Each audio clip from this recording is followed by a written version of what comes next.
Welcome guys, in this tutorial I'm creating a VR tank. I'm optimizing it for the Oculus Quest because that's what I'm using, but this will work great for the Vive, the Rift, the Rift S, or whatever headset you have really. The Oculus integration is cross-platform, so it's really easy to just use any headset. In this part of the tutorial we are creating the actual tank, the first clip you saw, and then we will expand on this build and create a game like the second clip you saw. But the second clip you saw is only a demo project that I created quickly to kind of have something to aim at with this tutorial series. So the final product will be nicer and there will be a lot more love put into it. Both the tank that we are creating in this tutorial and the full Unity demo project that you saw as the second clip is available to download at Patreon. You find a link in the description. If you download just the tank build that we're building now, you will be able to just start the project and start building your tank game right away. You don't have to mess with this tutorial. You have a fully functional tank controller right away. I'm making this tutorial super beginner friendly, so you do not need any experience with Unity or coding. I try to explain everything, every concept, everything that I can remember to explain anyway. If I miss something, if you don't understand something, please ask me in the comment section. I always answer. And yeah, like and subscribe, and please support me on Patreon. So have fun guys. Okay guys, so first of all, I'm using Unity 2019.2.19 F1. If you're gonna use Oculus Link, I suggest you use the latest stable version instead. However, you will not really need Oculus Link for this tutorial, and you will soon see why. So, go to the Asset Store. If you do not find this tab, you find it in Window, Asset Store, or Control 9. Search for the Oculus integration.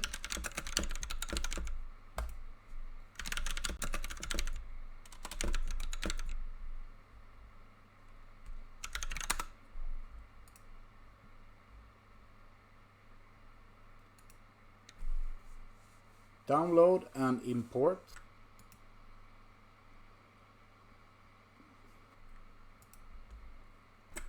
And just accept all the updates, all the pop-ups, and Unity will restart. Back in Unity, delete the main camera. We never need this when we're building for VR. And then in your assets folder, search for the OVR camera rig. Drag it into your hierarchy. And now this happened again. This happens, I don't know why. You see, it's in the scene, but it's not in the hierarchy. So just select it, press delete, and drag it into the hierarchy again. And now we have it in both the hierarchy and the scene. Create a plane by right-clicking in the hierarchy, 3D object, plane. In the hierarchy, right-click, create empty game object, name it tank. Let's even call it player tank. And right-click on the player tank and create a cube. This is gonna be the body of the tank. So we're gonna have to reshape it, rescale it a little bit. Let's make it bigger along the Y, or the X, sorry. And along the C. I'd say that's too big. Let's do half of this.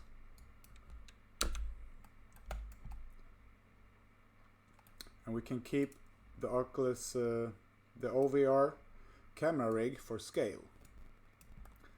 So it's easier to see what scale we want to do. Let's make the body a little bit bigger actually. We can do that 7 and maybe 3. That looks good. So I'm optimizing this game for the Oculus Quest, and we need to turn off all the extra stuff like shadows and unnecessary colliders and stuff like this. And you see right now, this body of the tank is casting a shadow, and that means that the hardware, in this case the Oculus Quest, will have to render this, it will have to process it, and that will take power. So if we select the body and in the inspector window find the mesh renderer, you have a cast shadows option. You turn that off and now the shadow disappeared. Then we do not want to receive shadows. We want to turn off light probes, turn off reflection probes, motion vectors, force no motion, and dynamic occlusion off. Now we have a very simple object that's easy to process, and it will run smooth on the Oculus Quest. And also the collider, we're gonna remove this too, and later we're gonna add colliders to the tank so that we can have a minimal amount of them. If every object that we put on this tank will have its own collider, there will be maybe hundreds of colliders, and that will take a lot of processing power, and we do not want that. So pretty much every object will look like this. It will be minimal. Right click on the cube, the body of the tank in the hierarchy, and rename it to body. And right click on the body and create an empty child object. Let's call this track. And right click on track and create a 3D object cube.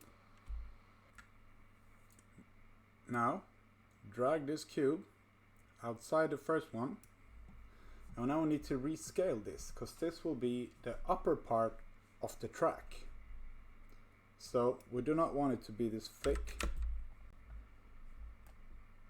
even less than this, so that looks good.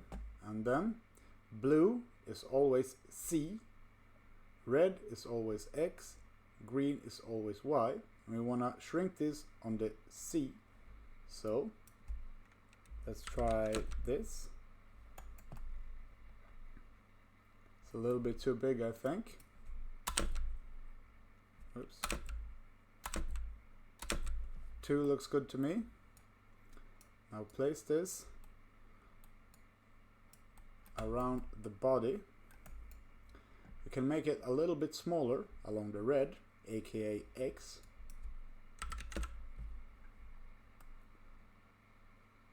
And that's good. And now we want to do the same thing to this. Remove the collider and minimize the mesh renderer, or minimize the processing burden that the mesh renderer will put on our Oculus Quest, or your Rift or HTC Vive or whatever, really. But if you're on the HTC Vive or Rift, you do not have to be this extreme about turning stuff off. Select this, the upper band here, called cube in the hierarchy, and rename it to band, and select it either in the hierarchy or in the scene. Oops. And press Ctrl D. If you press Ctrl D, you copy it, and now you can move it. So this new copy, we're going to want to make it a lot smaller along the X.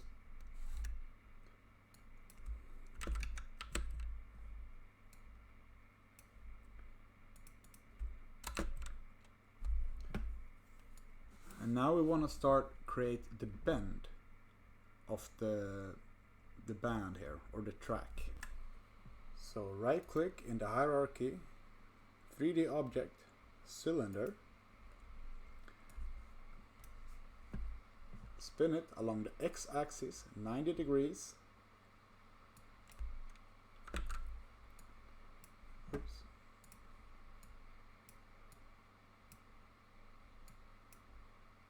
And this is the roller for the band, or for the track. I want to make it smaller along the C. No, along the Y, sorry, my bad.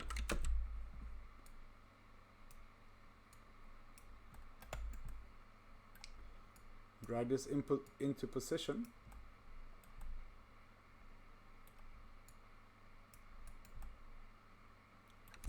And it's getting kind of hard to see, so we're gonna create some materials to make it easier. Select the assets folder in your project folder, assets, right click, create material. Let's do black for now. This might not be the final color, but it will be easy to see anyway. Select the color picker, drag the black down, or the picker to wherever you want it. Now drag the black to the roller. And now we want to spin this to fit the roller so we can make the band go around the roller. So select the little piece, select the rotate tool and rotate it. Oh, we're morphing it. Control C to undo it. Now drag this outside the body, because it's morphing because it's a child of the body. So now it's outside. Now we can twist it and we can put it into place.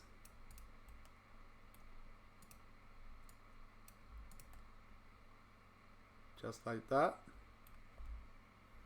And then select it, Control D, and keep doing the same thing. We need to rotate it a little bit more.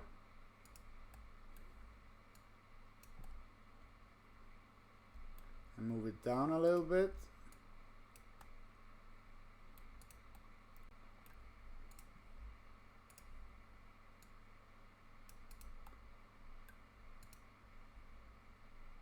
Move it up a little bit.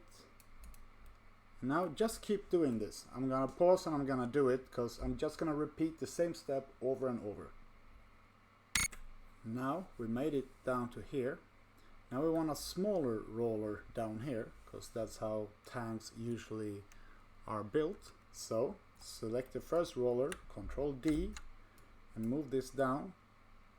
And now scale it down to maybe 1/3 of the size.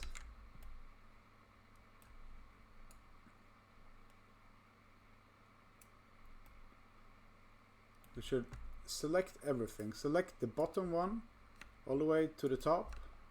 Zoom out and move it up a little bit. Oh, except the plane, of course. Control C to undo.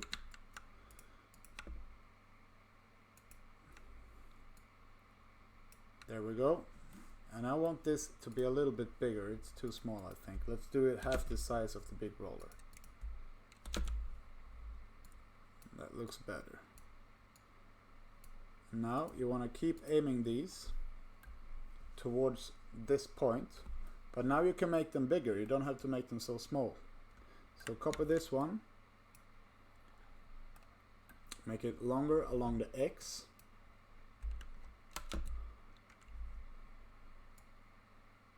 spin it,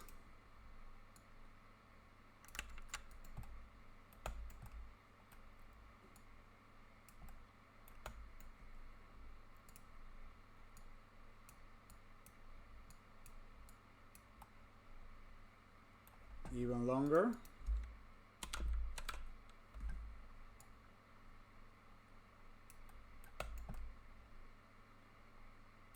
That looks good to me. So I messed up a little bit when I made the track a child of the body. The body has modified scale values, so anything as a child of the body would also have modified scale values. That's why we need to move the track outside of the body into the player tank. The player tank object has no modified values. And now let's create another empty game object. Call it track front and drag these objects that are outside of the player tank into the track front object. Great. Now they are inside the player tank. And that's the hard work. Now we can just copy this, the track front, Control D, drag it to around here and spin it 180 degrees along the Y. and drag it into position.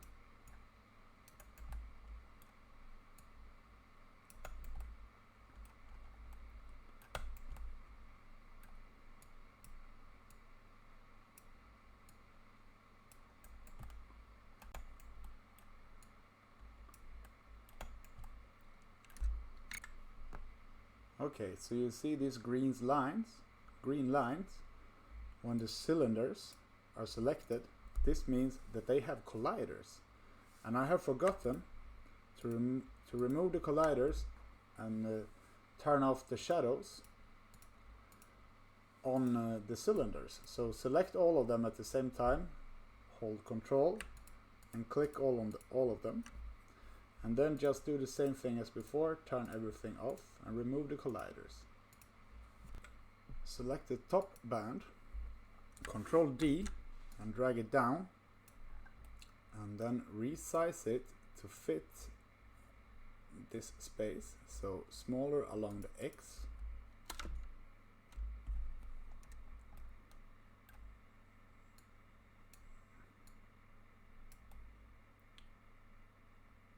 A little bit bigger. Not that big.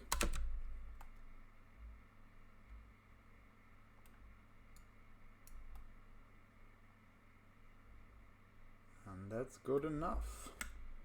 Now we can collapse these, the track front, both of them. We can rename track front to track back. Now drag both of these as children of track, so they are all in the same hierarchy. So let's create the grips, or whatever they are called, the round things on the tracks. So outside the player tank, right click, cylinder, spin it 90 degrees along the X, and make it a lot smaller.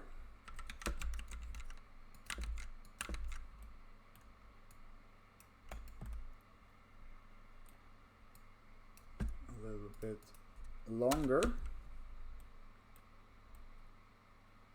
That looks good to me.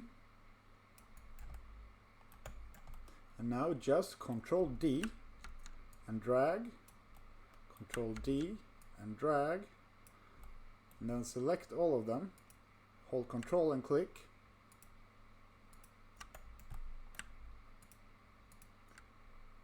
and Control D and move them. And now just place these all around the track. I'm gonna pause because it's gonna be very repetitive. Gonna move these here and then keep doing the same thing. And just like that. But as you can see, I forgot to remove the colliders and the shadows. So I'm gonna select all of them, click, shift, click, and remove everything again.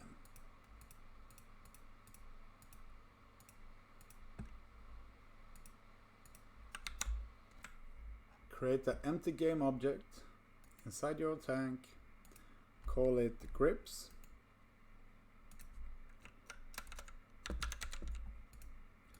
Select all the cylinders and drag them into the grip. And now they're all inside the tank. Excellent. Now on the tank, right click, create empty. Oops, rename it. Call it full track. And drag all the grips, everything track related, into full track, so we have them in the same logical order or structure, I guess. Sorry, English is not my first language. So anyway, select full track, Control D to copy it. Now we have a copy of the track. Select the first track and uncheck this box to deactivate it. Now it's not rendering in the scene.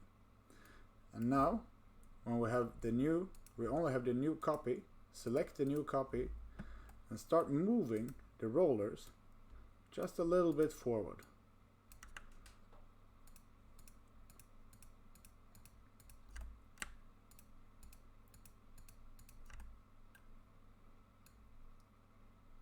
And just keep doing this for the whole track, forward. Now I have done that. I've moved all of them forward. So this is the second track. If we take the first track and activate it or render it again, we see the rollers are in different positions. Now we just need to add a very simple script to make it look like the track is actually moving forward. Select the player tank, add component, call it Animate Tracks, new script, create and add. Now we got it here. Let's create a folder right away. Call it scripts. Drag the new script into the scripts folder, then double click it to open it in the Visual Studio. So inside the script, we want to remove the start function. We do not need this one right here. We want to create a public game object array. We call it left track. The left track. An array is a list, so this will contain two items in this case, both versions of the left track that we have created inside the editor. And we need to create a timer as well, so private. The difference with private and public in this case, that public we will be able to reach it inside the Unity editor right here, and private we will not be able to reach inside the editor. It will be private to the script and no other scripts can reach it. So switch track time we set to 0.2 seconds. We want the tracks, we need to make it a float. A float means it's a decimal number. And then we create a private float next switch is hard to type and talk. Switch equals 0. So every 0.2 seconds we want the tracks to switch. In the update function that is called every frame, we put an if statement, and if next switch is less than time.time. Time.time is the time since the game started, and next switch is 0 to begin with, so this will be true because 0 is less than the time that the game has been playing. And whenever that is true, we set next switch to time.time plus switch track time, which will put next switch 0.2 seconds into the future. So this expression will not be true again until 0.2 seconds has passed, since this is time now and this is 2 seconds in the future, 0.2 seconds. Next, we create another if statement right beneath this one. Inside the first if statement, we say if left track 0 dot active self equals true. So 0 is the first position in the array. They always start with 0. So if there's two objects in here, first position is 0, second is 1. And this is always the case in almost any programming language. Any programming language I know anyway. So active self, what is this? In the editor, this is one of the tracks. This is active self false. It is not rendering, is deactivated. This is active self true. So we're checking if it is in this state or if it is in this state. So if active self is true, if the first one is activated, then we want to set this one to false. And now we are deactivating the first one. And obviously then we need to activate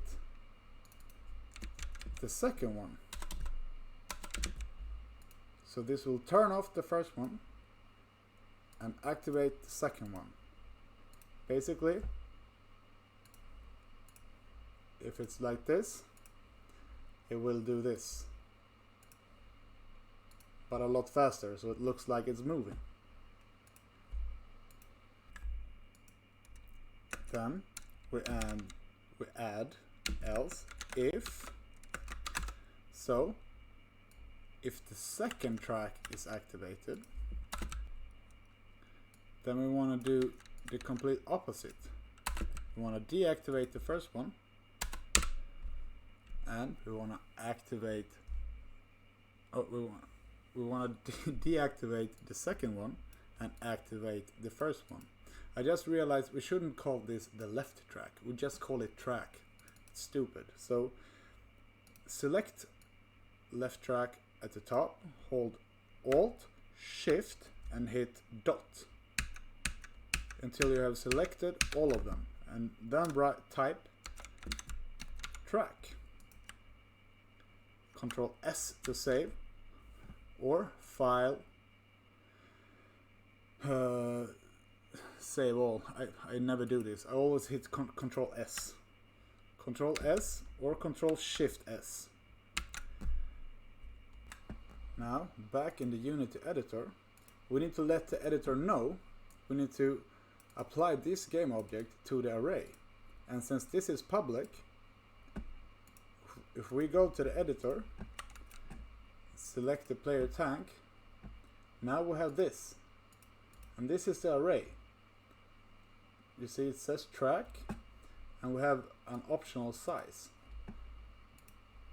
And that is this. If I would add public int test here, now we also have a public integer or a number that's called test. If I, on the other hand, change this to private,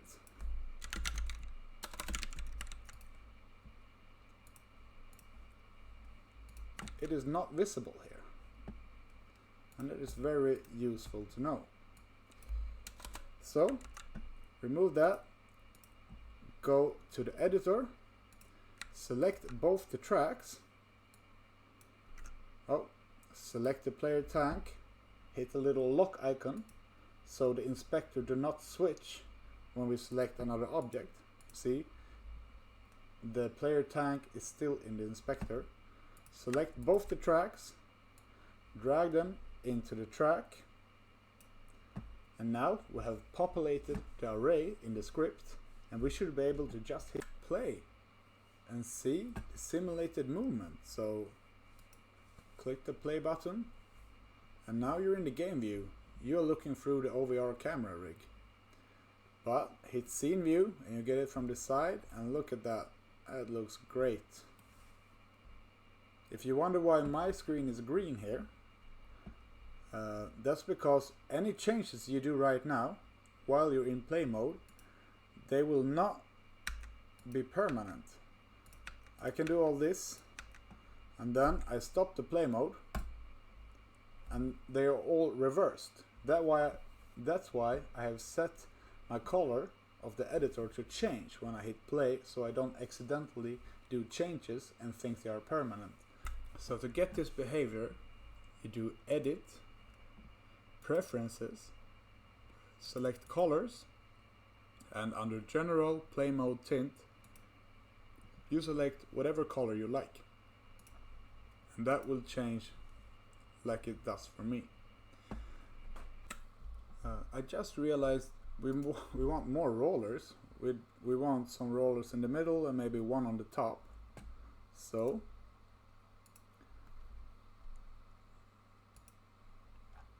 I'm just gonna collapse this. There's so much stuff.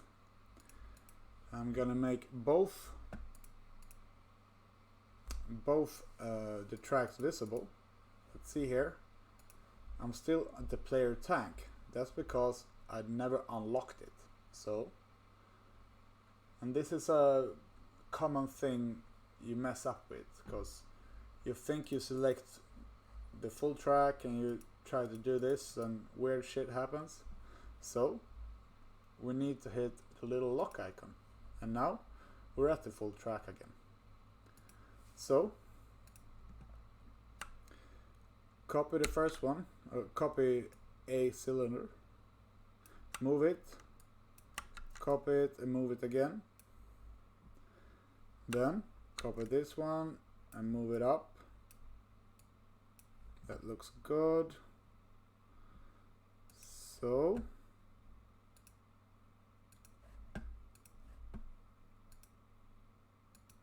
now we need to do the same for this second track.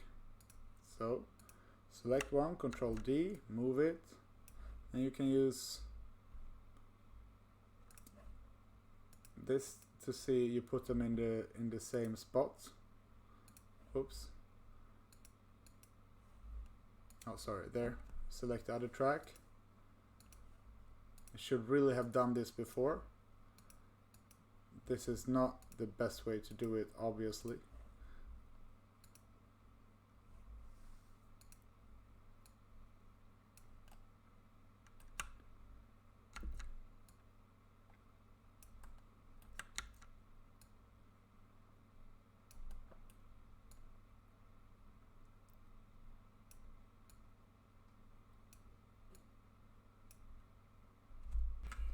And that looks a lot better. Now we only need to copy this track and move it to the other side, and we have both the tracks done. So undo the play if you had the play.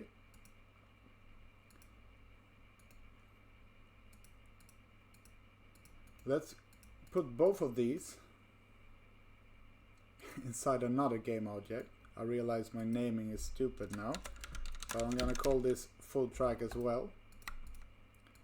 I'm gonna drag it into this and make it a child of the tank. Now copy this one and move it to the other side. And you can hit play to test. This will work great. It does not work great. And why is that? It does not have the animate track applied to it. So select the second one on the other side, add component, animate tracks,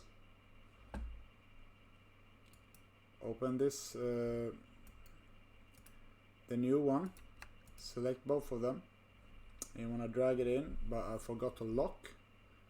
So player tank, full track, lock. Drag these tracks into here. Now hit play. Look at that. Great. So it's time to create the turn tower where the player will sit. So right click on the player tank, create empty,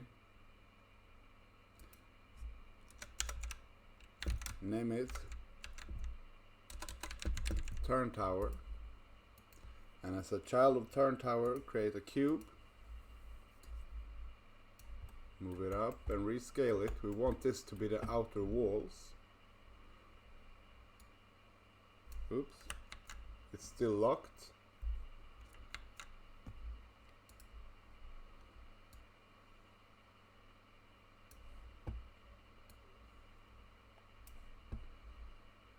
And longer along the X. And a little bit higher.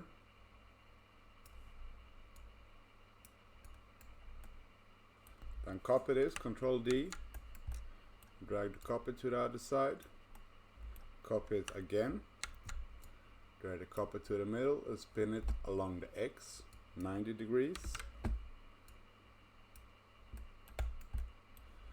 and then make the top part longer along this the Y, sorry, the green. Undo that. The Y.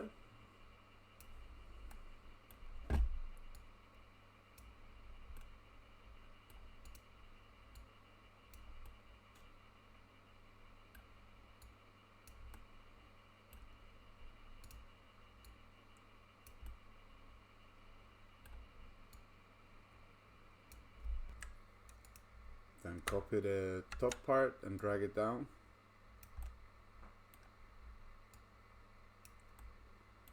Then copy one of the walls and make the back wall. Spin it 90 degrees along the Y.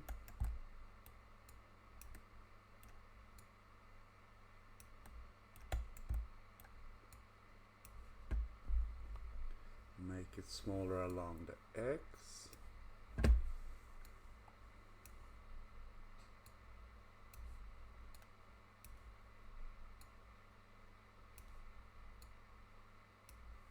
Good.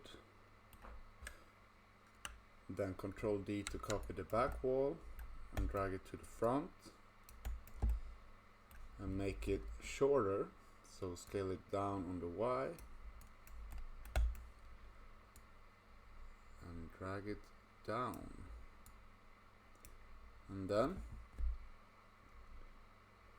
as a child of the turn tower, create a cylinder. This will be the barrel. Spin it along the C and scale it down.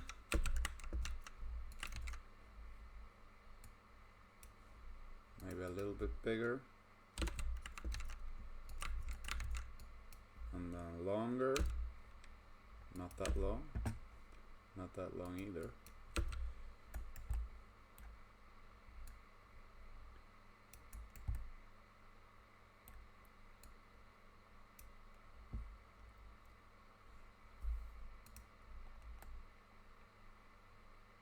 Looks good. And let's not forget to remove all the colliders and turn off the shadows. So select all of these new ones we created and do the same thing.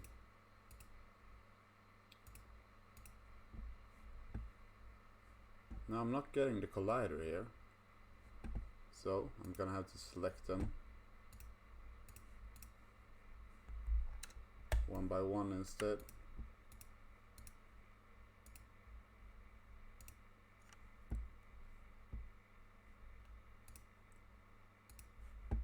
And the colliders are gone. So to keep order here, create two empty game objects to the turn tower. Call one call it box and drag in all the box related items, and then name the other one barrel and drag the cylinder into the barrel. Next, we need to create a player input script, and this is why we do not need the Oculus link in this tutorial, because I will create a player keyboard input class first, so we can test everything out with the keyboard on the computer, and then later we just change out some values to make it OVR input and work with the touch controllers. So right click in the scripts folder, create C# script, call it player keyboard input. God, there we go. And double click to open the script. So first, I want to make the tank move backwards and forwards. So we're gonna need a few properties. Write prop, hit tab twice, bool, meaning yes or no, true or false value, yes or no, true or false. Call it acceleration, and set it to default false. And then we want to create another one. Prop, tab twice, bool, reversing. And you can just type this out manually. You do not have to write prop. That's just a shortcut that Visual Studio has for us. Great. Now we want to set these two values depending on what the player does. So in the update function, if input dot get key down key code dot w, so I'm gonna use W to go forward and S to go backwards. You can use other ones if you like. So if the player presses W down, acceleration is true. The player is trying to accelerate. And we can copy this and change this to up. So when the player releases the W, acceleration should be false. And now we want to do the same thing for reversing. So that will be S, and that will be reversing.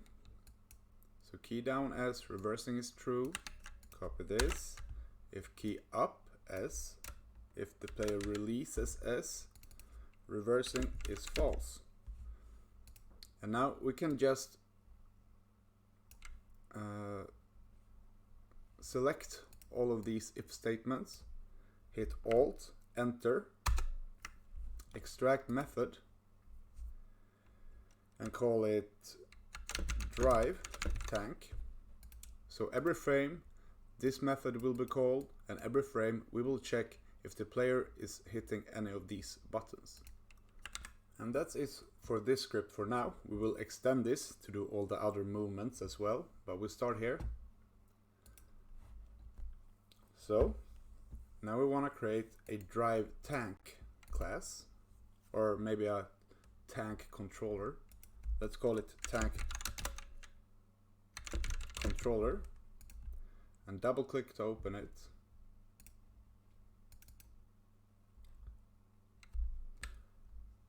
Now inside the tank controller, we need an instance of the input script we just created. So player keyboard input, player input. You can make it private, and in the start function, when this game starts, the first time this script is compiled, run, I guess, we want to set the player input to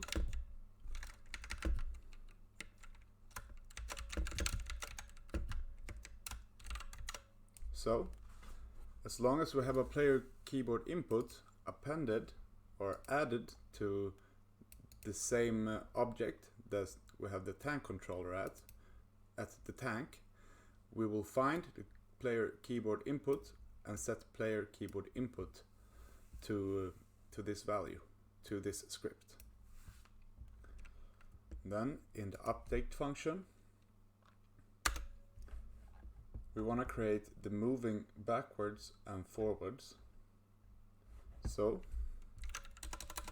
if player input dot acceleration equals true,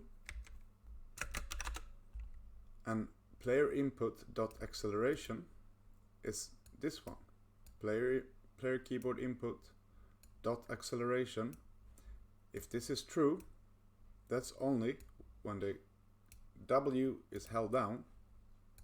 So whenever that happens, we want to move this object. There's a implied this here. People usually leave it out. It's not necessary. You see it gets grayed out. It can be simplified. So transform.position plus equals transform.forward times the speed we want times time dot delta time. Now we have not created the speed variable yet, so let's do that too.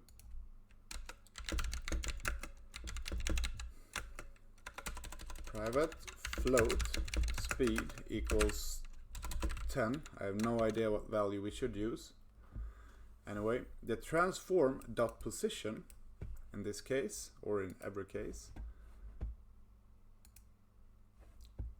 is this. We're reaching the transform.position values, and we want to modify these by the script. So if we modify the C value in the script, the tank will move. If we, and the same with any of these values.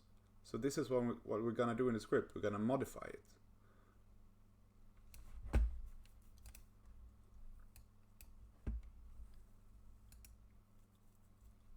And if player input dot reversing equals true, transform dot position plus equals.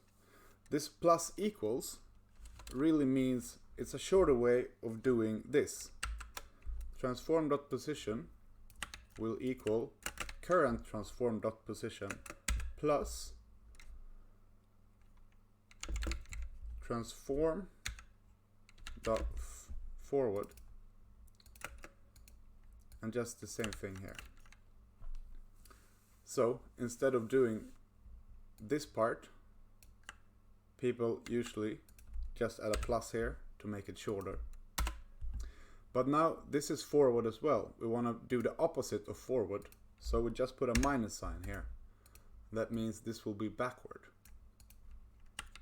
And now we need to add the tank controller and the player input script to the tank. So back in Unity, select the tank, add the tank controller, add the player keyboard input, then hit play to test it out, hit W, you see it's moving in the wrong direction, but that's no worries, we can fix that. As to go back, and you see the OVR camera rig is stuck, it's not following the tank, and that's because it's not a child of the tank. So just in play mode now, for fun, let's test this, drag it as a child of the tank, and drive again. You see, now we are following the tank. So exit play mode, and as I said before, now the OVR camera rig is no longer a child of the tank, but we can keep it like that for now. So it's moving in the wrong direction because transform.forward modifies the C value, and the C value is not forward of the tank. To fix this, we just create another empty game object, call this player tank. We can rename the other player tank to player tank child, and now if you select the move tool, you can see what will be forward on this empty game object, and forward is this direction. We want forward to be along the barrel, so we spin this 90 degrees along the Y, selecting the new empty game object. And now the forward direction is correct, put it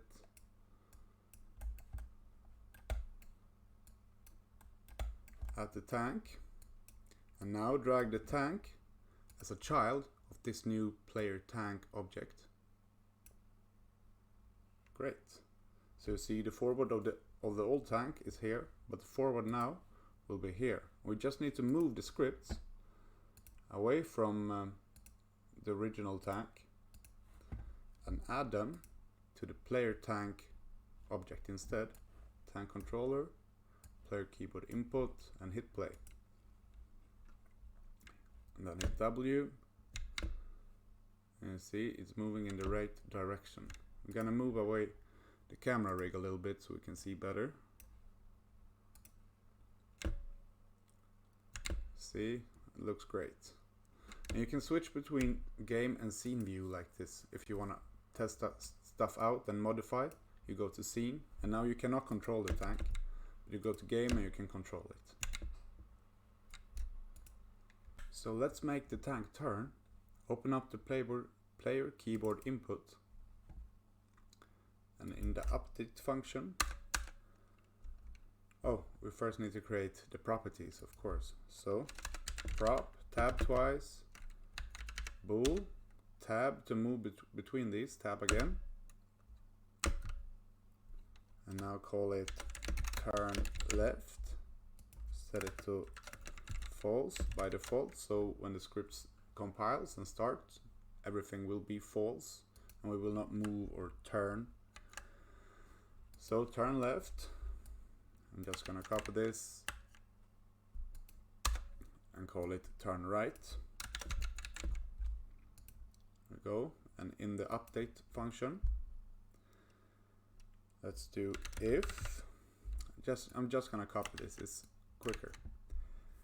If key code D, let's start with left, so key code A, then turning left is true. If key up A, then turn left is false. Now just copy these and make right as well. So that will be D, right, D,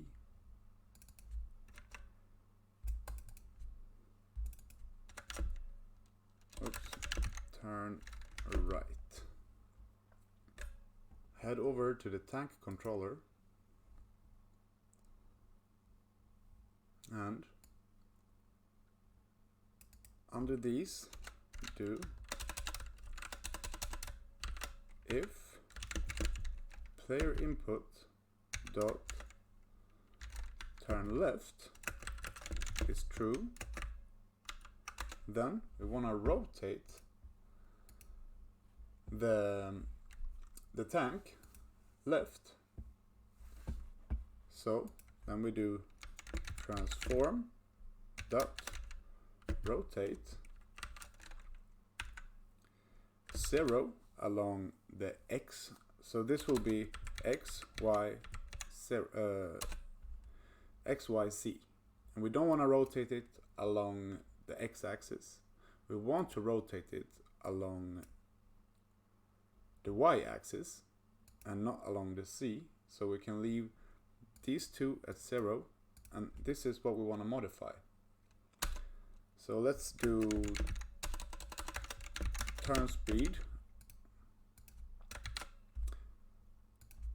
times time dot delta time. This time dot delta time, this is only so that it will turn at the same speed on any system.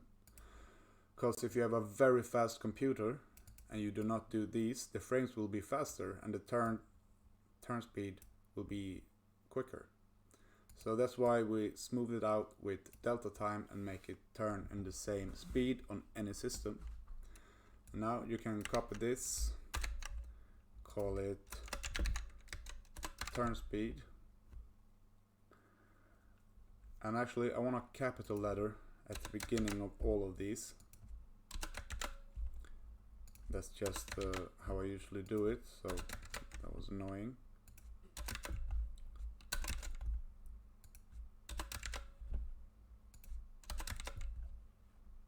Oops. There we go, and create the turn speed. Let's set it to maybe 2. And let's do the opposite. If we're trying to turn right, now I might have switched these around. Probably this should be minus turn speed and this should be turn speed, but let's test this out. So back in Unity, Let's make the OVR camera rig a child of the tank and drag it up and make it like a third person view for now. Spin it in the same direction as the tank. And let's make the plane bigger, because it's hard to see if it turns when we have nothing to reference. So let's just for now make it 30 by 30. Then add like some big cubes or something, just so you can see that we are actually turning. Just copy it and move it. We will remove this later. This is just for reference.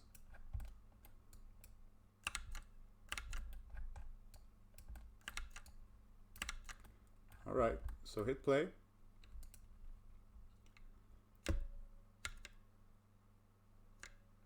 Oh, we're turning very slowly, but we are turning. So let's up the turn speed. I'd say maybe 30. And try again. Oh, we were turning the wrong direction, it seemed. So minus turn speed and no minus turn speed. So test again.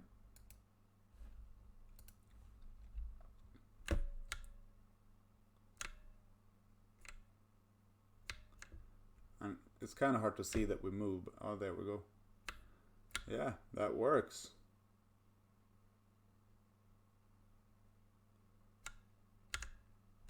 Awesome.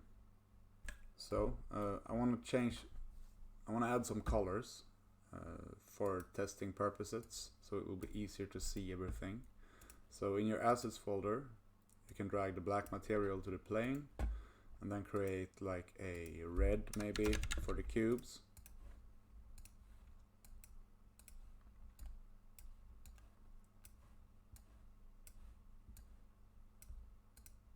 We can drag these closer, so oops, one extra cube.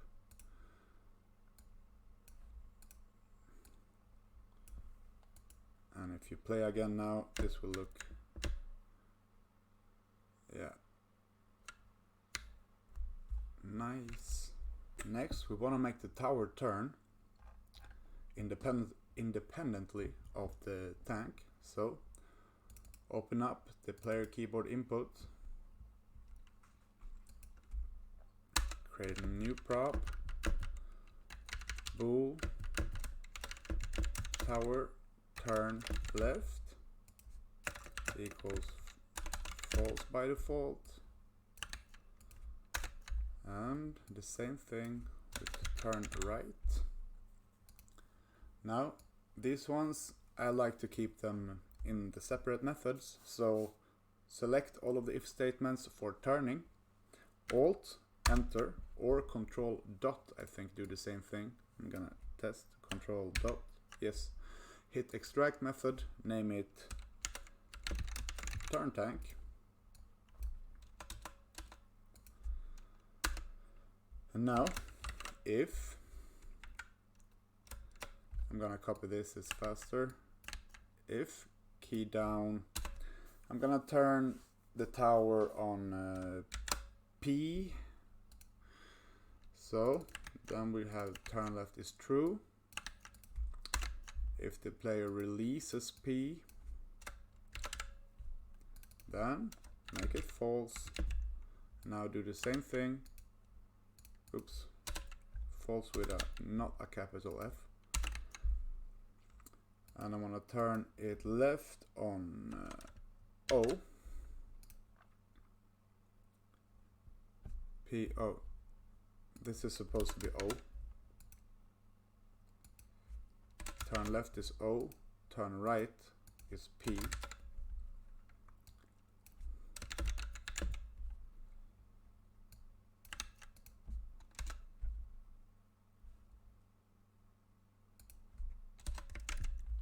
I can't spell.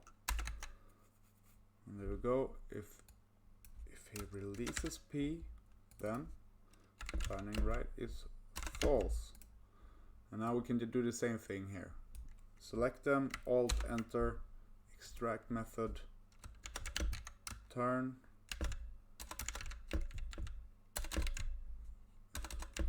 tower. Nice. Now head over to the tank controller script and let's start with extracting this to a method. This is backwards, forwards, turning left and right. I'm gonna put them all in the same method. So extract method, and I'm gonna call this maneuver. I cannot spell maneuver. I'm gonna call it drive tank. And then we're gonna create the turning. So if player input dot tower turn left is true,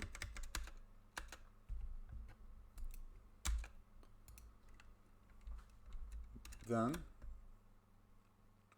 we're gonna get the turn tower dot transform dot rotate. And now we do not have an instance of the turn tower inside this script, so we just type a public so we can reach it from the editor. Call it turn game object turn tower dot transform dot rotate, and it will be the same as these.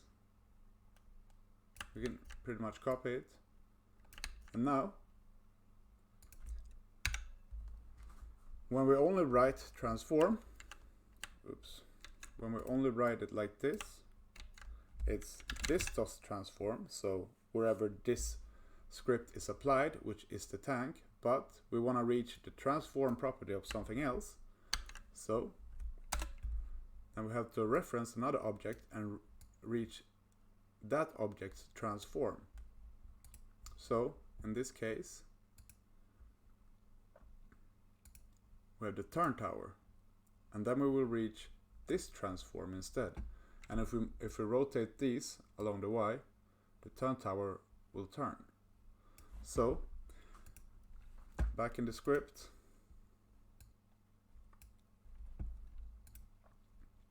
add turning right as well.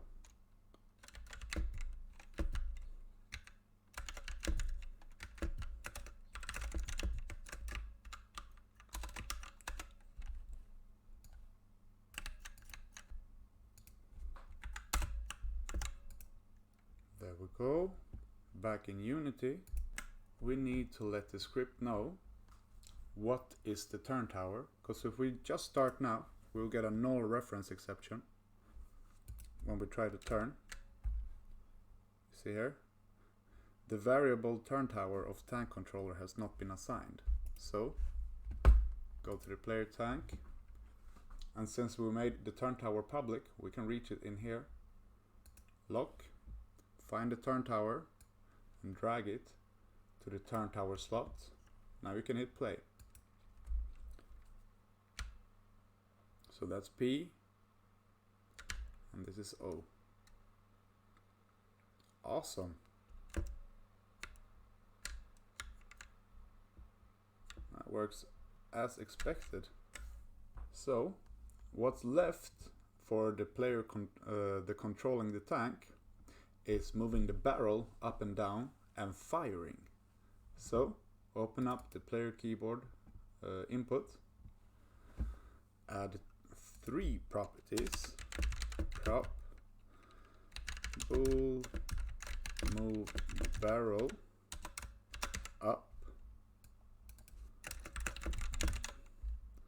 add move barrel down,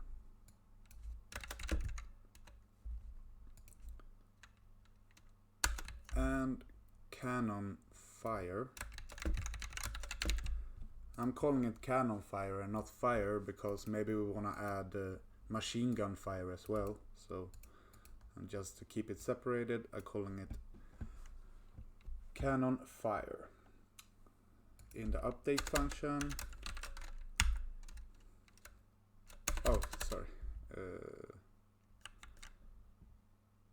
Oh yeah, no, yeah, in the update function. If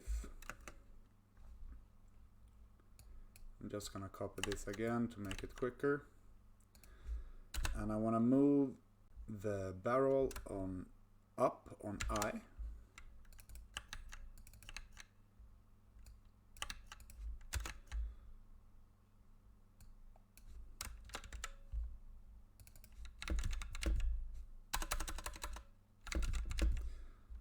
I want to move it down on K.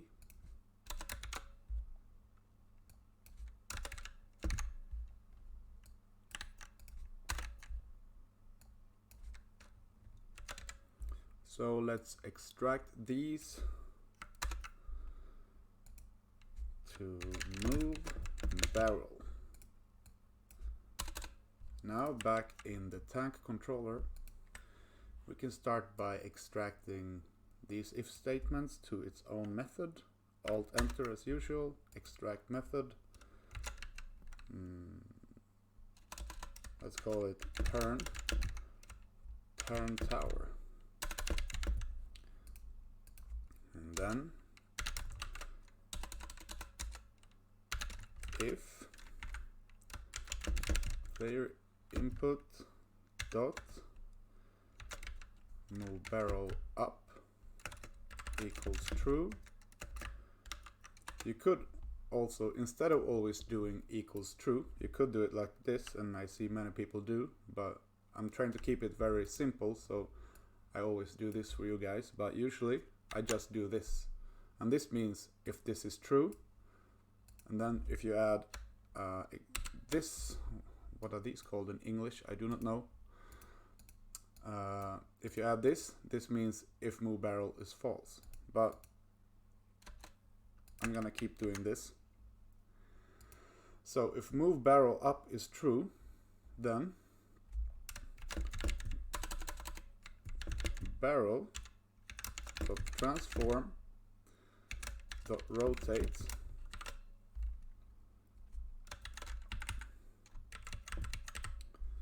and we want to rotate the barrel along the x-axis, so x, y, z, and this is what we wanna rotate.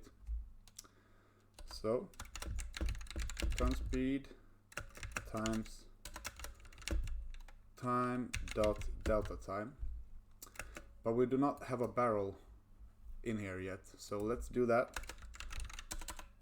Public game object barrel. Transform is not a capital T. And let's copy this and do barrel down as well.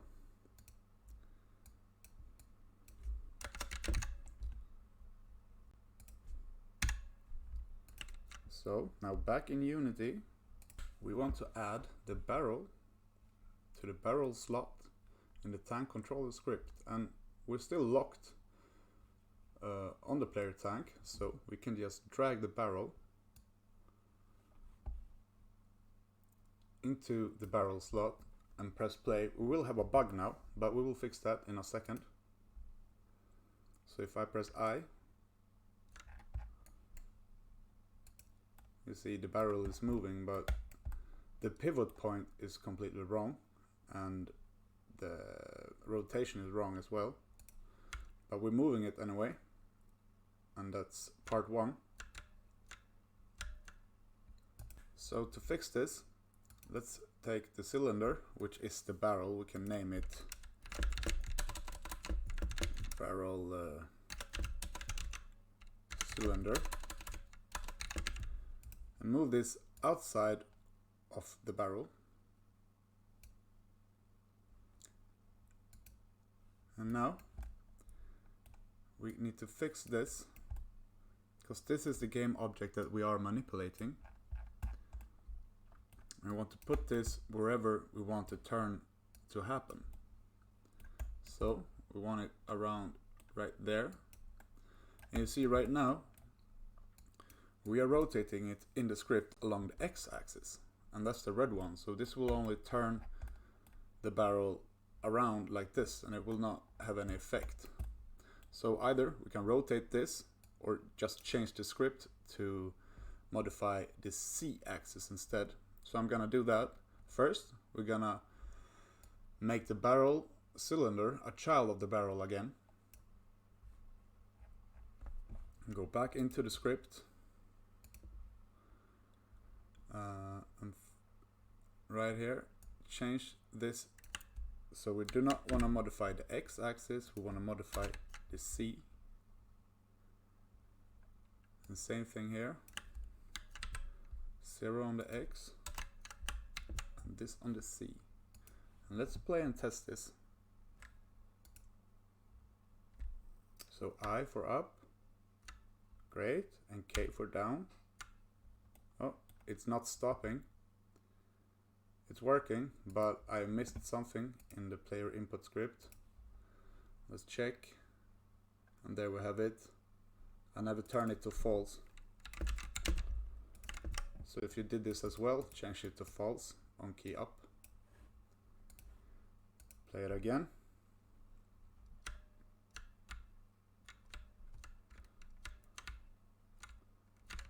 Awesome. And that works great. So let's just add the shooting capability too. So open up the player input script. We did already add the cannon fire. So here, I'm gonna copy it again. If space, it's gonna be the fire button. Cannon fire equals true. And if space is released, cannon fire equals false.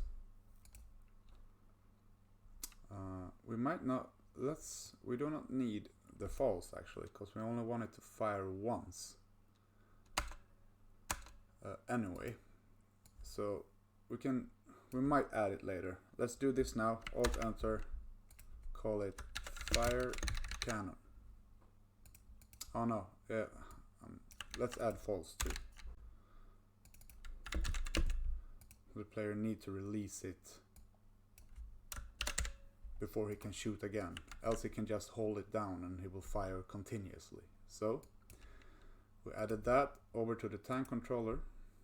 Let's first extract the move barrel to its own method. So Alt Enter, move barrel, then if player input dot cannon fire is true, then here we'll fire cannon. We do not have the projectile yet, we will create that, but let's just debug .log for now to see that it works. Debug, and copy this. If false, no boom. So head over to the Unity editor, press play, and hit space. You see right now there's no boom. Cannon fire is false. If you hit space and have the game selected, now there's boom. No boom, boom, it works. So we need a couple of things inside Unity to make this work. First we need a projectile. I'm just gonna use a sphere. It's good enough. Drag it here, make it smaller. Gonna keep it next to the barrel for reference. And maybe scale it down to, oops, I'm still locked on the tank. Common mistake.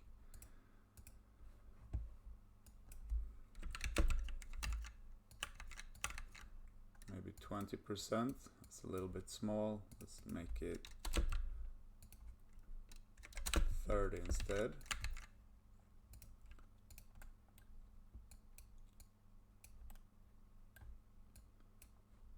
Let's even make it 40.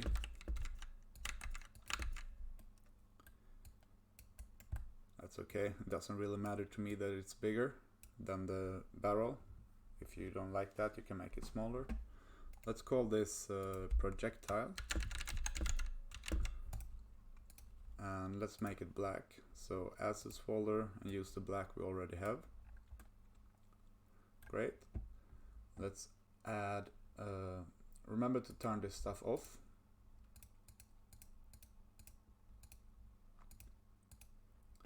There we go. Add a rigid body. We can keep it like this for now. Maybe we change it later. And that's our projectile. So we want to make a prefab on this. So create a new folder. Call it prefabs. Open the folder and drag the projectile into the folder. Now we can remove it from here. Then we need a barrel exit position, so we know where to instantiate the projectile. And that should be around here. So create an empty game object to the barrel cylinder. Turn it so the forward, or the C, is in the same direction as the barrel. So rotate it 90 degrees, whoops, along the x-axis, my bad. And drag it to where you want the cannon to be instantiated. Right there is good for me. Now, back in the tank controller script, we want to add the barrel exit position. Barrel exit. And we also want to add the projectile, or the cannonball. So in our if statements here, if cannon fire is true, we want to instantiate, let's do fired projectile equals instantiate a new projectile at the barrel exit dot position dot transform dot position.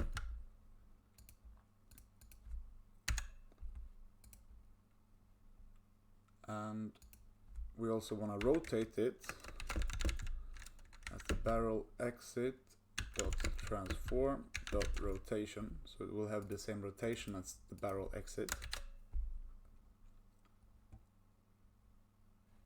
And there we go.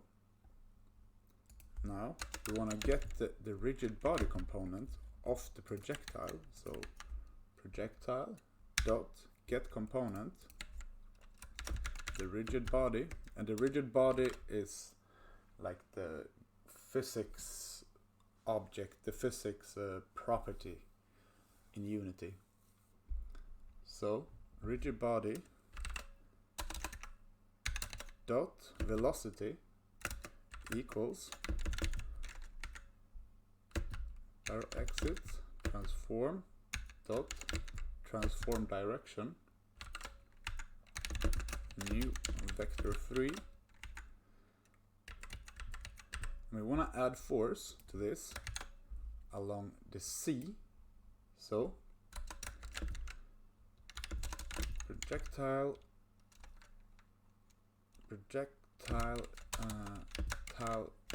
speed times time dot delta time.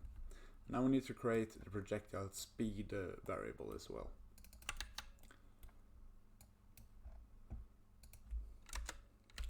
Private float projectile speed, let's try 500, maybe that's good, I do not know.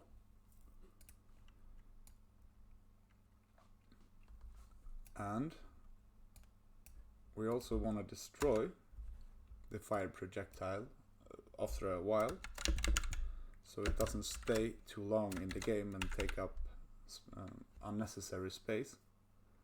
So destroy the fired projectile after, we can do maybe 5 seconds. You always add an F at the end of the number when it's afloat. If I didn't say that before, that's why there's always an F here. It will work without the F if it's a whole number, but if you do 500.3, that will not work unless there is an F here. You see, you get the warning. Okay, and I think that's it. Now we can test. We need to add it in the editor as usual. So head over to the editor, select the player tank, and now we need to add the barrel exit and the projectile. So, oh, I forgot to name this. Barrel exit, hit the player tank and lock it. Barrel exit, and then in your assets folder, prefabs, projectile, add it there. And now if we play and test this, it should work. Might be some bugs, I'm not sure. It works, but you see, it's just spitting them out. And that's an easy fix though. It looks good. So head back into the tank controller, and we need to add a timer here, like we did for the tracks. So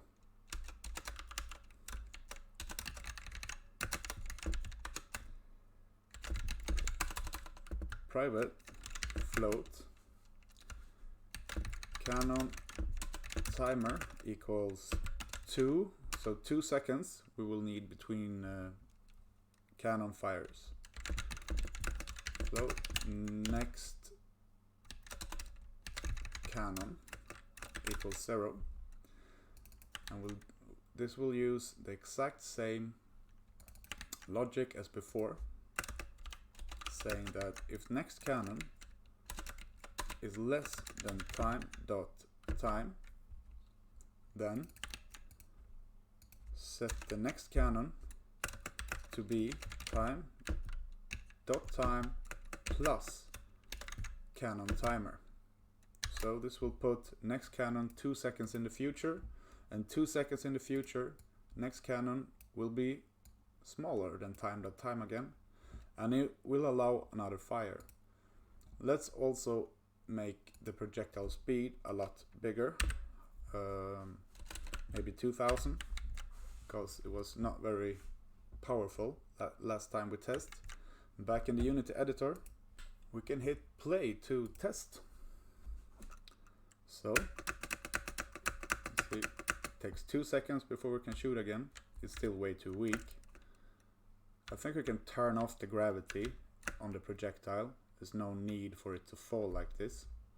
So in your prefabs folder, in your assets folder, prefab, select the projectile, unlock if you're still locked, and turn off use gravity on the rigid body. Let's try again. Still too slow, but look at that, it works. So back in the script, up the speed. We can probably do 10,000. Test it again.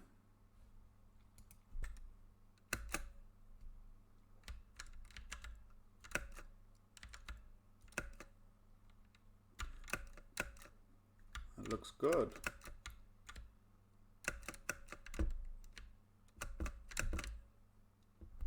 Now we want to add a script to the projectile so that it can explode when it hits something. So go to your assets folder, scripts, create C# script, call it hit detector, and double click to open it. In here we want to remove the update in the start function, and we want to add a on collision enter function. And we also need a public game object explosion, and this object will be added but not activated on the projectile. So whenever it hits something, when it collides with something, then we want to set the explosion dot set active to true. And let's keep it like this for now. We need more logic later, but this will do it for now. We can also do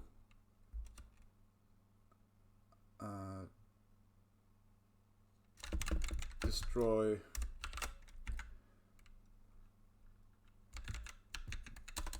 this game object.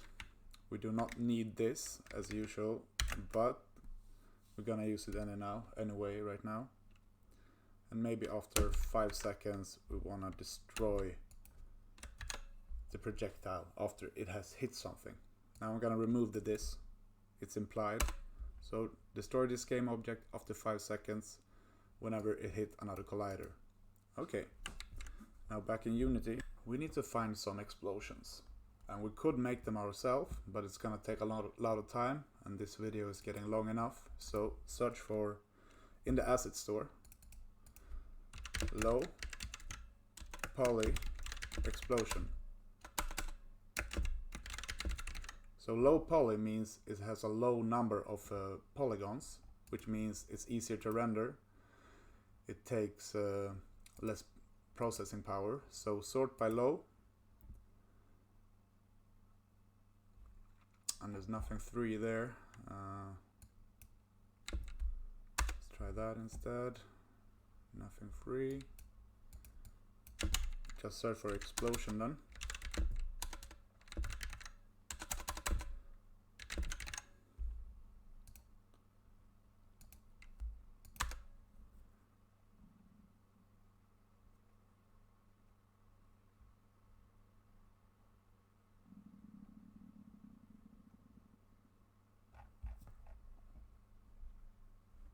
I had downloaded this before, I'm gonna check it. Oh, it's this one. Simple FX cartoon particles. That's what we want. Import or download. If you only have a download button, you never downloaded it before, it will say download. And then you hit import and import. Then we can go back to the scene view. Find your prefab. Oh, your prefabs. Your projectile and lock it.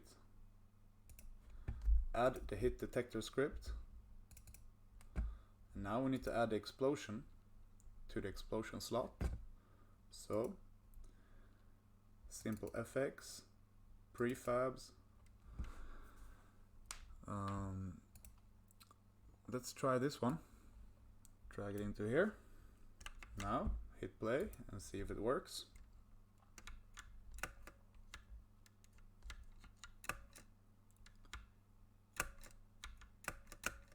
Does not work. I think this is because we have not added the explosion as a child of the projectile yet. So drag the projectile into the scene. Now go back to your explosion. Drag it as a child of the projectile. There we go. And set it to not activate, not active. Go back to your prefabs folder and drag, oops, this one is supposed to be not active, this one should be active, so active, not active, the explosion is not active by default, and I did it again, I forgot to unlock, that's why I'm doing it with the wrong object. There we go, boom. Now drag this projectile to the projectile prefab. So this is now the updated one, and we can remove this from the hierarchy. Let's test this out.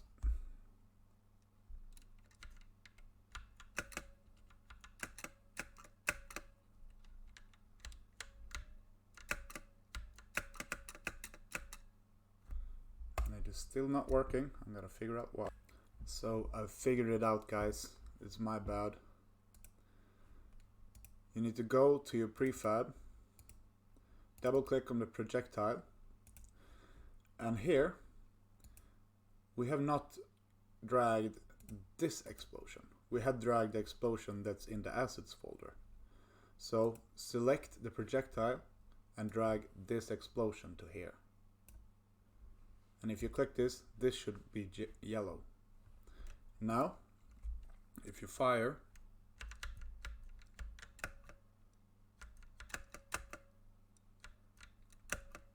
we get the explosion. We need to do some modifications to it, but it's a good start. So, as you can see now, the explosions are not at the point of impact, and that's because the cannonball, the projectile, keeps bouncing when it hits. So we want to turn that behavior off. Open up the hit detector script.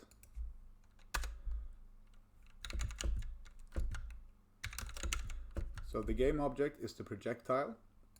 We want to get the rigid body component, and we want to turn is kinematic to false. If is kinematic is true, sorry.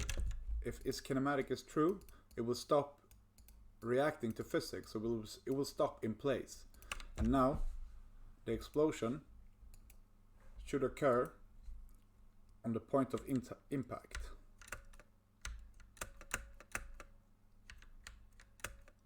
Just like that.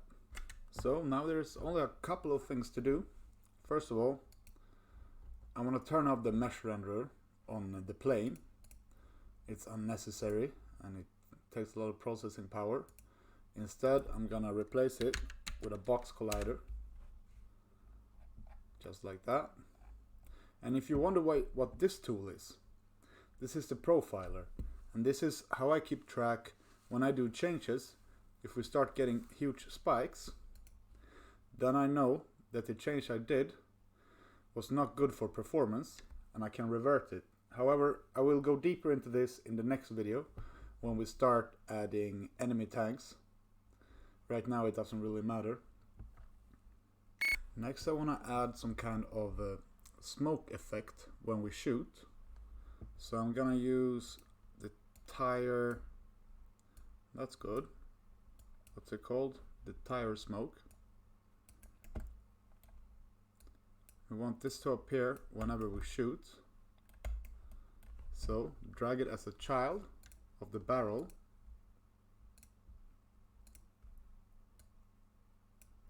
And deactivate it. Now whenever we shoot, we can do this. So head over to the control tank script, tank controller, and add another public game object, call it cannon smoke, and we need another timer. Oh, actually we do not need a timer right now.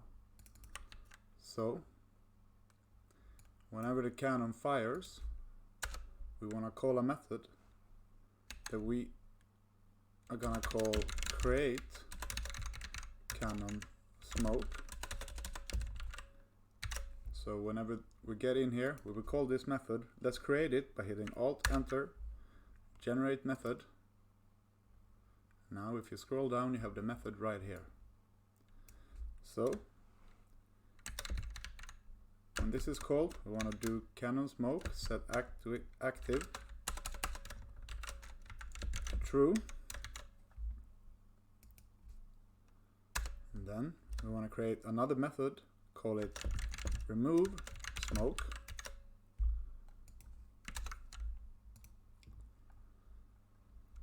and here we want to set the cannon smoke to false. And instead of calling it right away like this, we're gonna use the invoke method. This way we can call a method like this and set after how long it will be called. So maybe after 1.2 seconds. Let's test this out. I'm pretty sure this will work.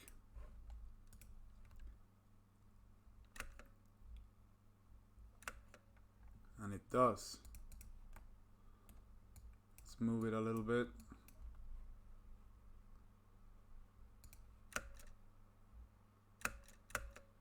Great.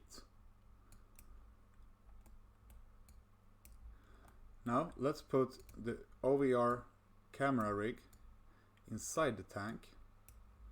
And you can see the view by hitting game. Looks good. Now play to test.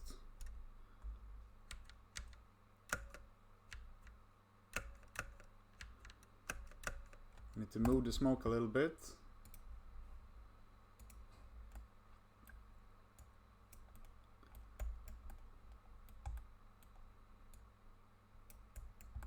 Right there, test again. Awesome. So you see that the tracks are animating, although we are not moving. And this is a simple fix. Just open up the Animate Tracks script and add another private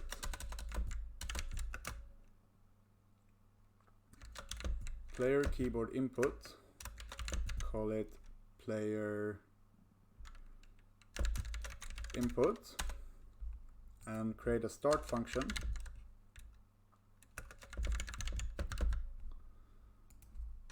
And player input equals get component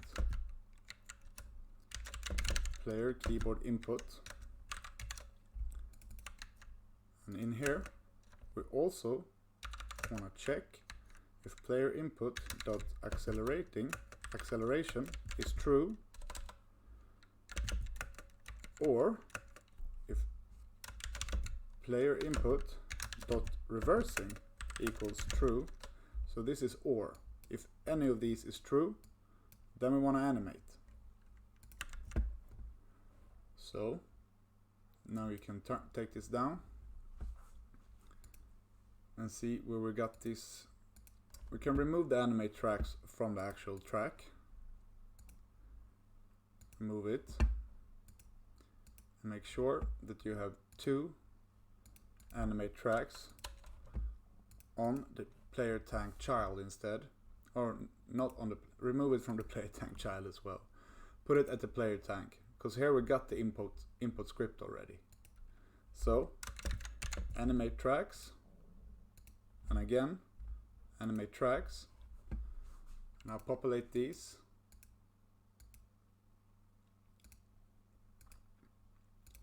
Lock it.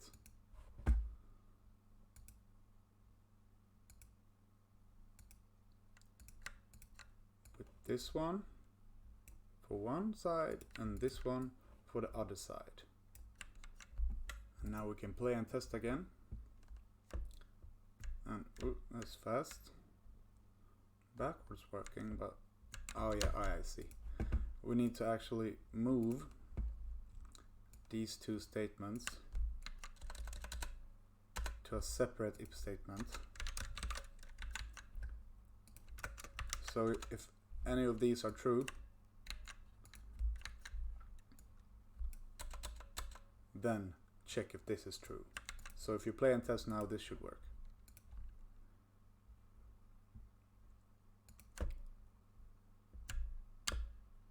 Now I think there is only sound left, to be honest. I think so. Let's add sound anyway. So open up the tank controller, add a public audio source, call it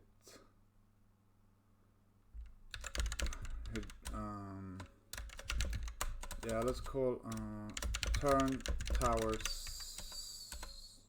source, and copy this and add another one. Call this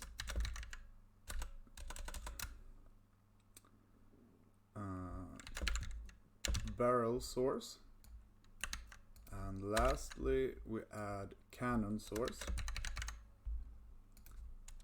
Then we add a public audio clip turn tower sound, and just do the same for the other ones. Barrel sound and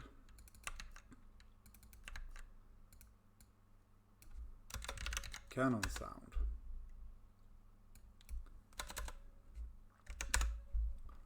Let's separate these a little bit. And you should actually add comments as you go.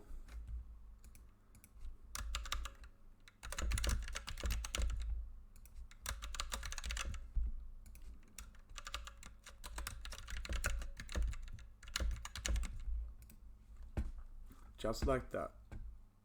And now, let's go to the turn tower. Whenever we turn, to play one shot of the turn tower sound. And add an if statement here. If turn tower source is playing equals false. So, if the turn tower sound is not already playing, play the sound.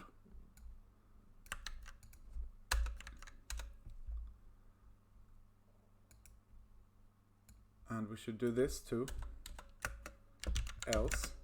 So, if player input turn left, then play the sound unless it's already playing, and also do the rotation. Else if player input turn right is true, and the sound is not playing, play the sound and then rotate. And else, if nothing of this is true, if the player is not turning left or turning right, then we want the turn tower source to stop. Let's head back into the unit editor and add this sound. So head over to your project tab, assets, and add a sound folder. And now you can find some sounds online. I already have sounds, and my sounds will be available in the source on Patreon. So I'm gonna find them.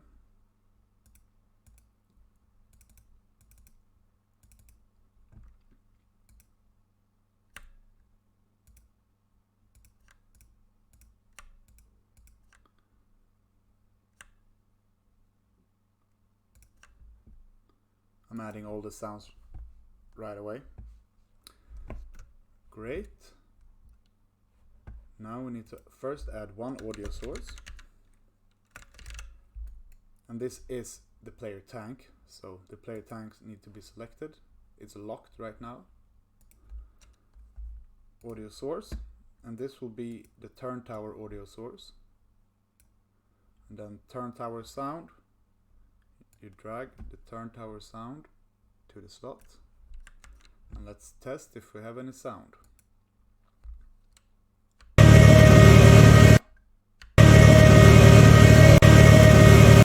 We do. But the OVR camera rig needs to be a child of the turn tower, so it spins with the tower. And there we go. Try again. To modify the volume of a particular sound, you go to excuse me, the audio source for it. So this is the audio source for the turn tower. And we can maybe turn the volume down a little bit. And let's make it 3D, so spatial blend all the way to the right. And you can play around with these as you like. Now add another audio source.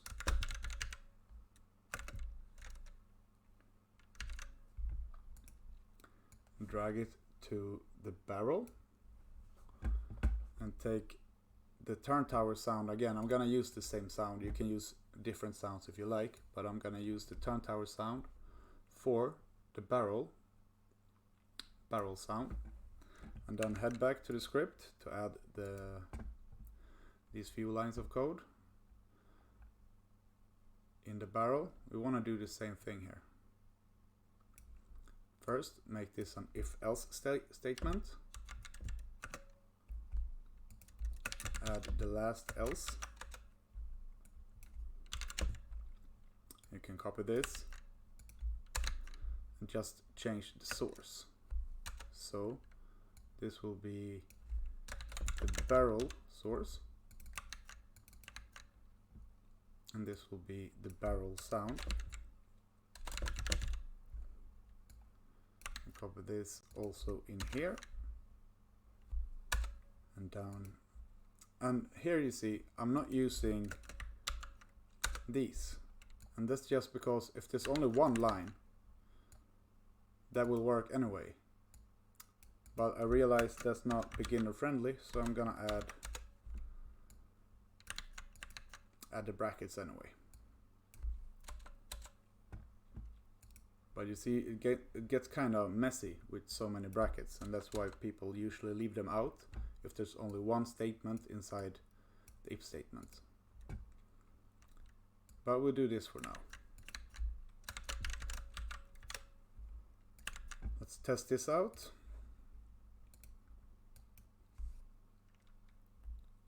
Oops.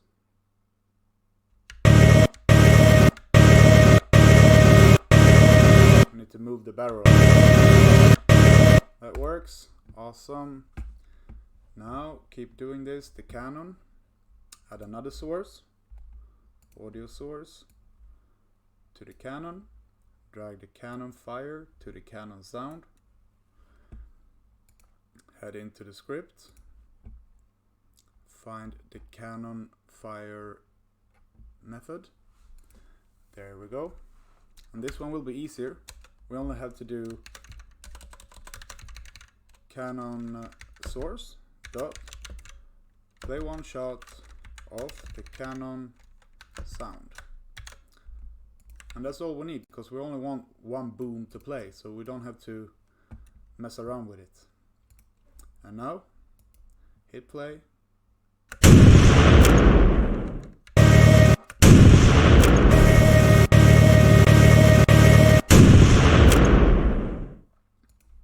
Awesome. We also want to add an explosion sound to whenever the explosion hits. So find the projectile in the prefabs folder, unlock,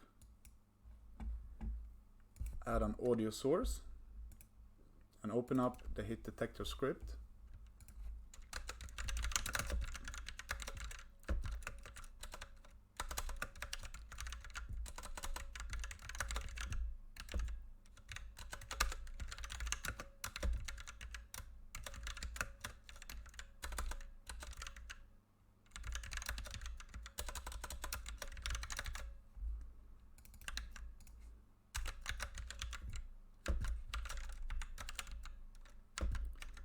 Just like that.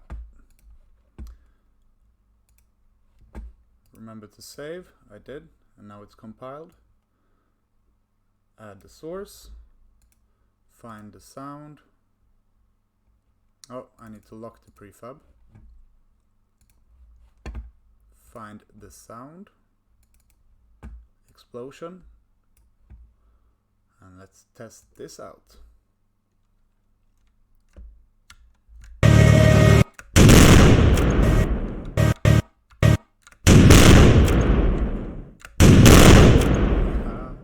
Also, we want a sound, some kind of motor sound that's running all the time.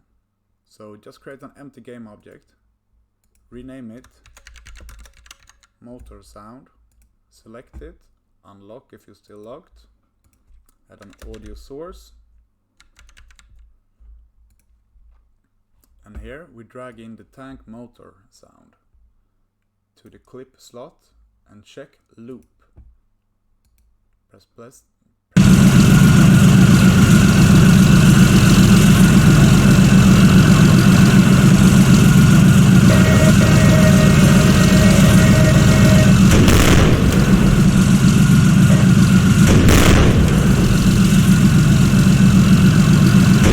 And I found a small small bug there. If you turn and not go forward, the tracks are not animating. So open up the Animate Tracks script and add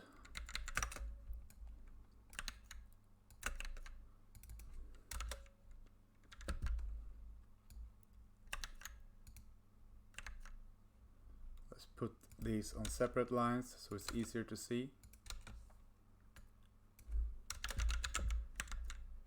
Press play to test.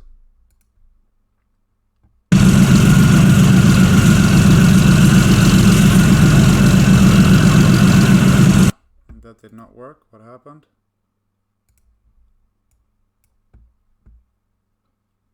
Oh, I did tower turn. That's not what we want. We want these, of course. Test again.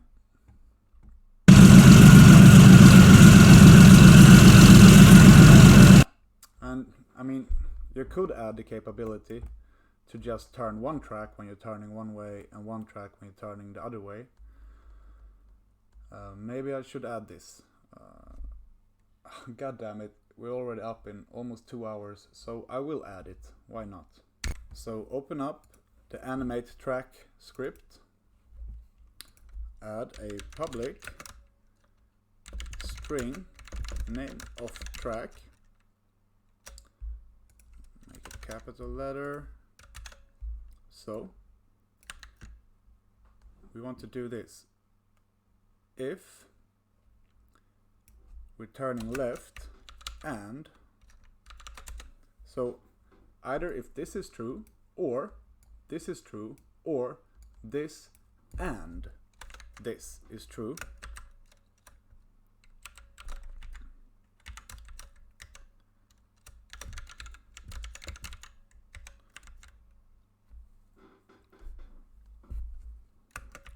or player input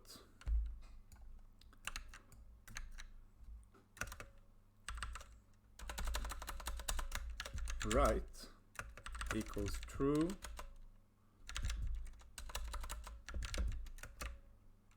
and name of track equals left track.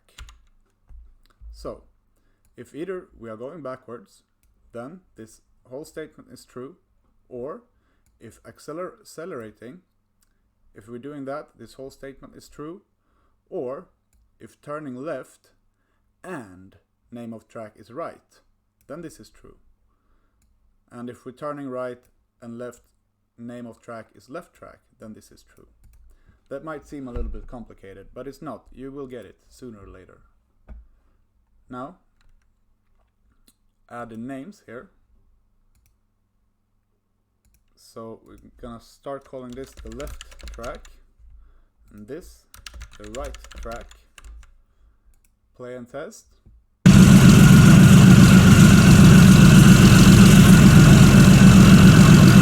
It works in one direction. Did I spell something wrong maybe? Right track, left track, left track, right track. So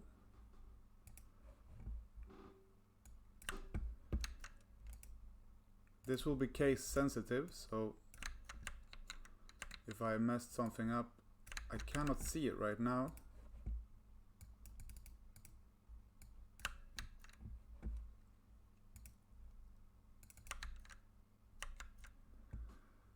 Let's test this again, see what I'm missing something.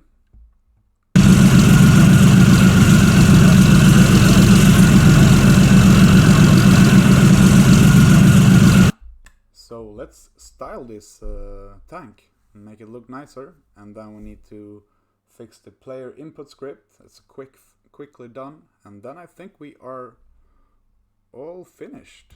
Let's create a new folder first, call it materials.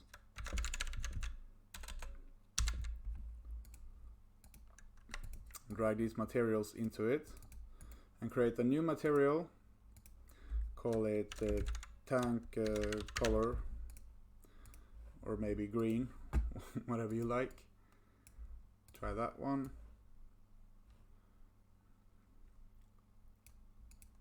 Just add it to the tank. Oh, that's not possible. Add it to the tank child. That's not even possible. Oh, god damn it. Let's just do this then.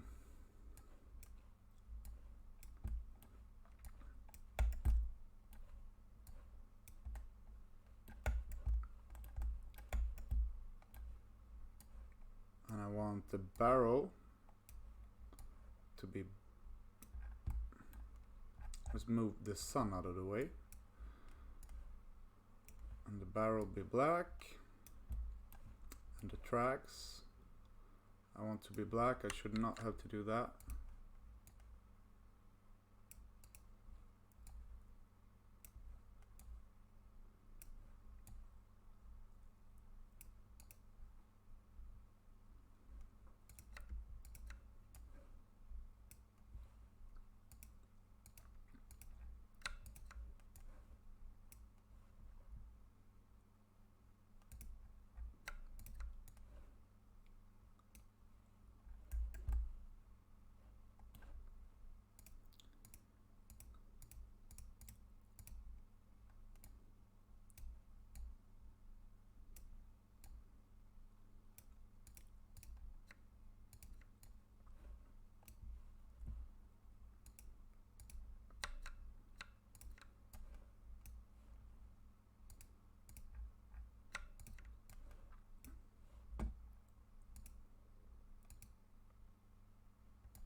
Oops, there we go. So I'm dragging this into the inspector to just apply it to everything I have selected to save some time. I should have just done this earlier, but I'm not the smartest cookie, so smartest cookie, the sharpest cookie, I'm not sure. Okay, so we need to also, I kind of want to make this one green instead. That's not working. Why not? Oh, whatever. You see the point. It's easy to style it. And it's not really the point of this.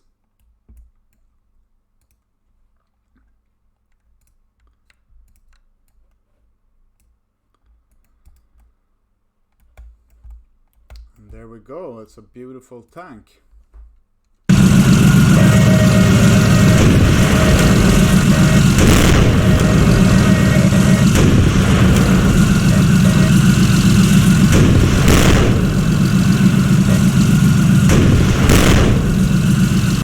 Last but definitely not least, we need to create a new script, call it player OVR input,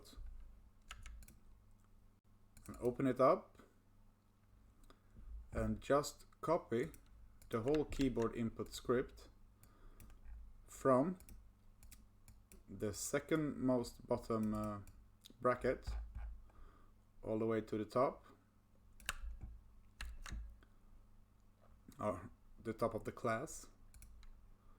Remove these two functions and enter this instead. Now we only need to change this.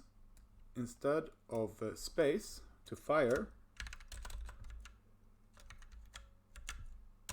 oh, it's OVR input dot get down, and in here we need OVR dot input dot is it button? Yeah, it's button.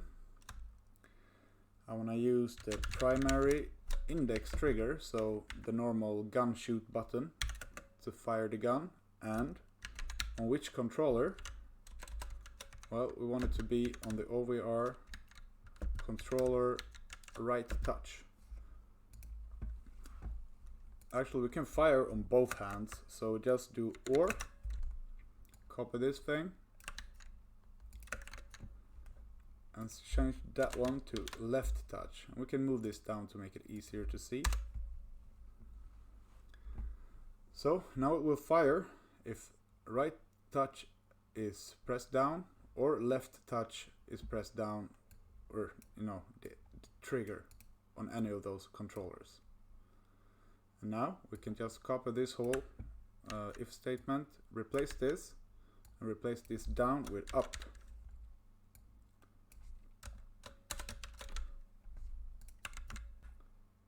And now we need to keep doing this. So my thinking is we control the tower with the left hand and control the tank with the right hand. So move barrel. I'm gonna copy this. There's so much to type. We want the left hand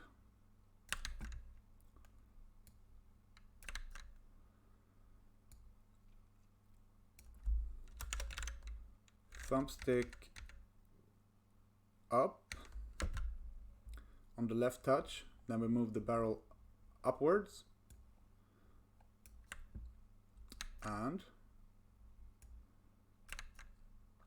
if we release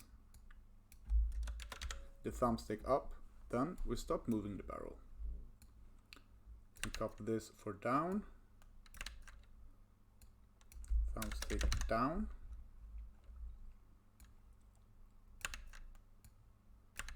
and change this to up, and turn the tower. This is also the left hand.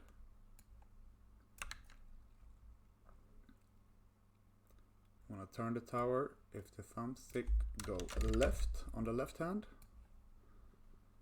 Oh, this is supposed to be a down, sorry. Down. Change this to up. We can do this one first because that's copied already. Right. We can copy this one.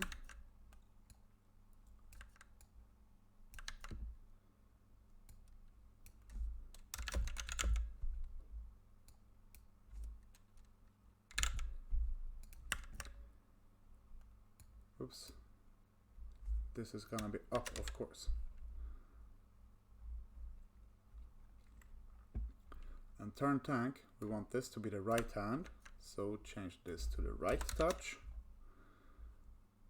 Turn the tank left, that's right. Change this to up. Turn right. Right. And this one, only change this to up.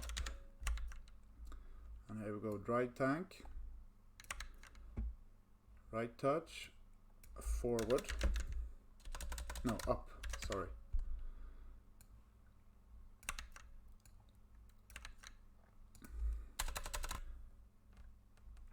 And just continue and make it look exactly like this.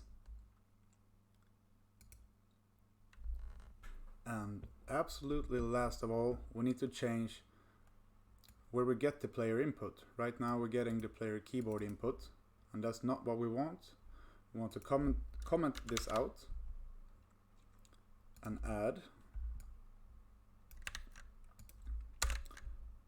a player OVR input instead. Can comment this out too. I comment it out so it'll be easier to switch back and forth.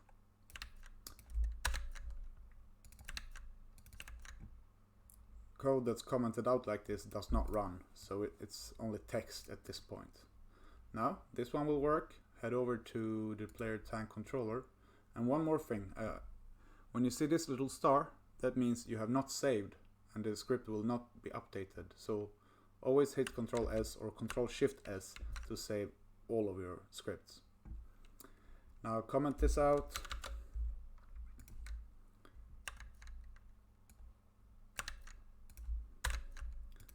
Change it for this. Comment this out. And change it for this. And then add. Select the tank. The parent of the tank, and add the OVR player script. Now it's time to build and run. Awesome. So I'm on the Oculus Quest. If you are, do exactly what I do. If you're on something else, do what you usually do. Build settings, Android, open scenes, texture compression, ASTC, compression method, LC4. This will take a lot of time now because we have a lot of stuff that we'll need to compress and compile. So give this a few minutes, maybe 15 or something. And now I'm finally done with that. Click player settings. And open up other settings. Color space, linear.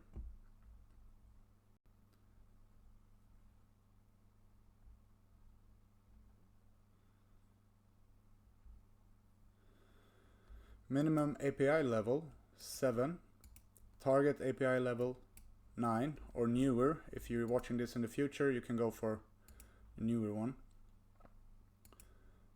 API compatibility level .NET 4X.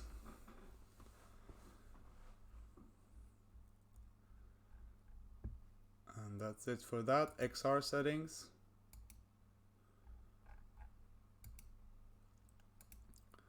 Single pass on stereo rendering mode.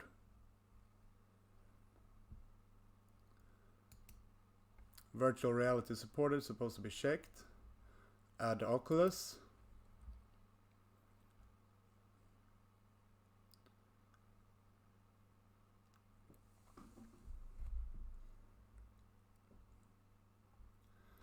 V2 signing. Now head over to the quality tab. Remove everything except the very low. Rename it to Quest. Full res on texture quality. Per texture. 4x multi-sampling. And you can leave the rest. Hit up time step. The Oculus Quest is 72 hertz, so 1 divided by 72, enter, and this is 72 hertz. And I think that is everything. Now build and run. Oh, color space settings. All right, let's change. Let's just have this at gamma right now. It's whatever. Now you can build and run to your Oculus Quest.